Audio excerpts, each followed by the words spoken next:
The Bhagavad Gita explains that there is a part within my consciousness where I store all my identities, and that is called the ego, Ahankar.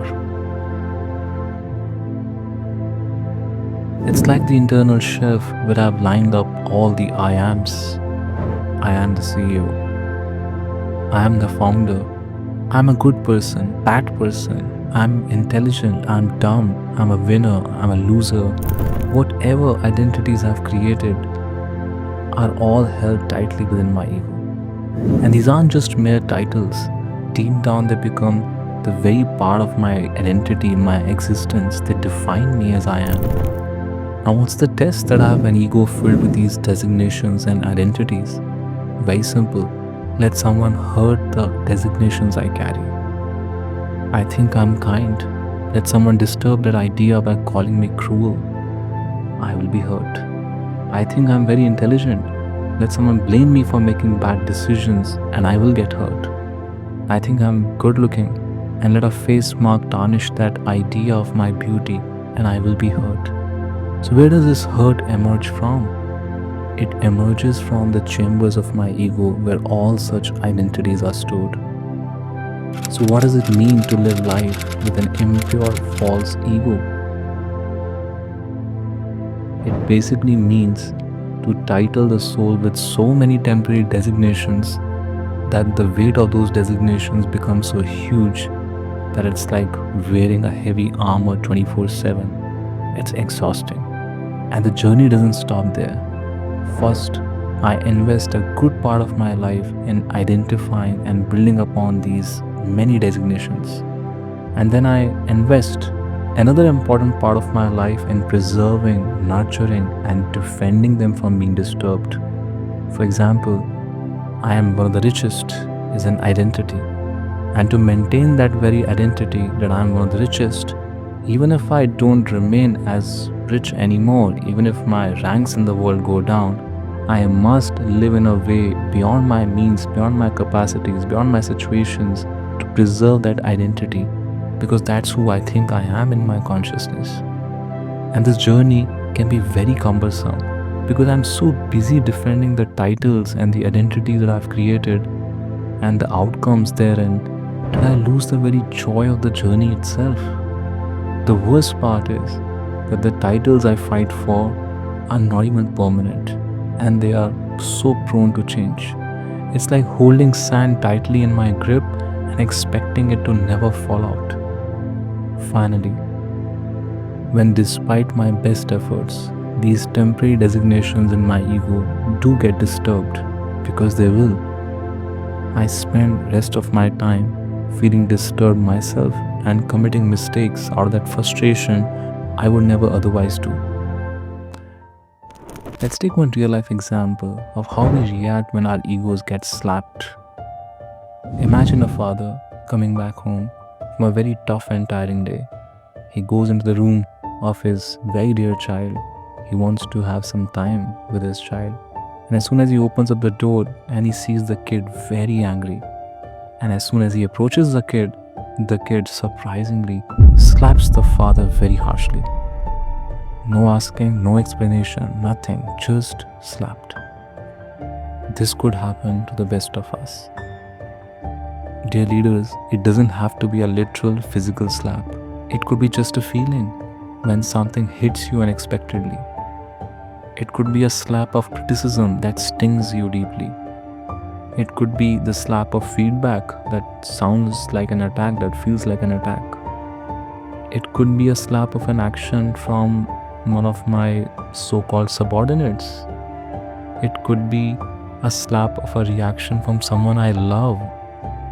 And maybe it could be just a public opinion that feels completely out of line, disrespectful, like a slap on my face. Now, if I am a father carrying an impure ego, I wouldn't see myself as just a father to this child who slapped me. I'll see myself as a proprietor, controller, superior, owner of this child. That's how an impure ego builds as an identity towards the child. That I'm the controller, I'm the maintainer, I'm the savior. I may think, I'm the father, how did he did this to me? I'm a very intelligent person. He should have listened to me. I'm his senior and he's a subordinate. So why did he do this to me? In an impure ego state, you could literally feel, I own this person and he must be controlled. His every outcome must be controlled by me. And this disturbs everything I have conceived of my relationship with this person. The story doesn't end here. The person with an impure ego will now manifest impure desires in the mind. Desires such as, I should have been respected. I must teach this child his position. I want to hit back. That's how an impure mind desires when driven by the wounded ego. And the story still does not end here. When ego is impure, even the intelligence which can save us is also distorted. Instead of protecting me from this unexpectedly bad behavior, my impure intelligence would kill that inner voice of caution. It would rationalize. My dear father, what you're doing is very logical. It's for the good of the child. The child deserves this. If you don't hit back harder today, he's going to get more corrupted. So you must do this. So in that way, and in many ways, the intelligence would rationalize why I should do something which in my sober state I would never do. And I end up doing or saying something I shouldn't even have.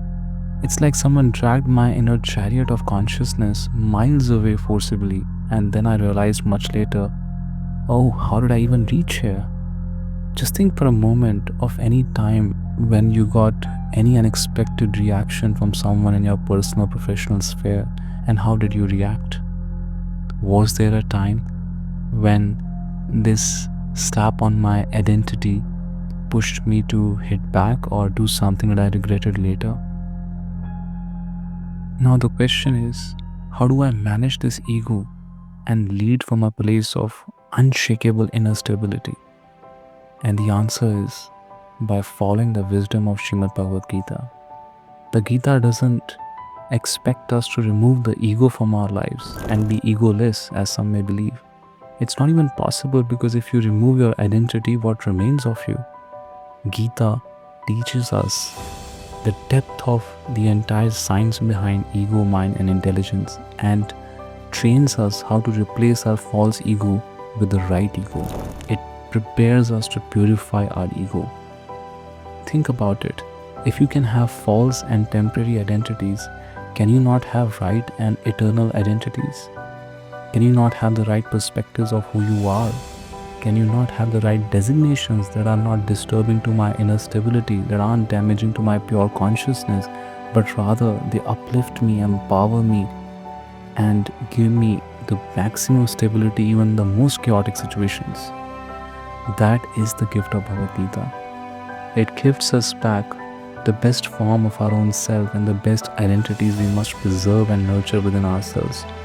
And it helps us cultivate an inner world, so that as a leader, whenever a situation of agitation comes, you don't have to make decisions out of reactivity, but just purely out of profound insight and stability. Dear leaders, let's invest ourselves in the science of the self from the pages of Bhagavad Gita.